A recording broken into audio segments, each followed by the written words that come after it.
না হাসার অভ্যাস ধ্বংস করছে আপনার ব্যক্তিগত জীবন। জেনে নিন মারাত্মক ক্ষতি। 1. মানসিক চাপ ও উদ্বেগ বেড়ে যায়। হাসি মানসিক চাপ কমায় এবং সুখী হরমোন এন্ডোরফিন বাড়ায়। না হাসলে স্ট্রেস বা উদ্বিগ্ন বেশি অনুভূত হয়। 2. সামাজিক সম্পর্কে দূরত্ব তৈরি হয়। হাসি মানুষের মধ্যে বন্ধন দৃঢ় করে। কম হাসলে মানুষ আপনাকে রুক্ষ বা উদাসীন ভাবতে পারে, ফলে সামাজিক সংযোগ দুর্বল হয়ে যায়। 3. আত্মবিশ্বাস ও ইতিবাচকতা কমে যাওয়া।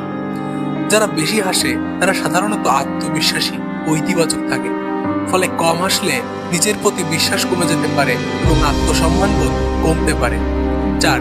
শারীরিক সুস্থতায় প্রভাব। হাসি হৃদযন্ত্র ভালো রাখে, রক্তচাপ নিয়ন্ত্রণ করে এবং রোগ প্রতিরোধ ক্ষমতা বাড়াতে সাহায্য করে। না হাসলে সব শারীরিক সুবিধা পাওয়া যায় না, ফলে অসুস্থ হওয়ার ঝুঁকি বাড়বেই। 5. সুখের অনুভূতি কমে যাওয়া। হাসলে মস্তিষ্ক থেকে ডোপামিন ও সেরোটোনিন নিঃসৃত হয়, যা মন ভালো রাখে। না হাসলে মন খারাপ বা বিষণ্ণ থাকার প্রবণতা অবশ্যই থাকবে।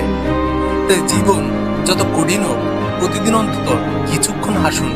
এতে শরীর, মন ও সম্পর্ক ভালো থাকবে। ইতিহাস, ঐতিহ্য, ধর্ম, সংস্কৃতি এবং জীবনচর্চা সম্পর্কিত সকল তথ্য পেতে আমাদের ইউটিউব চ্যানেলটি সাবস্ক্রাইব করতে পারেন।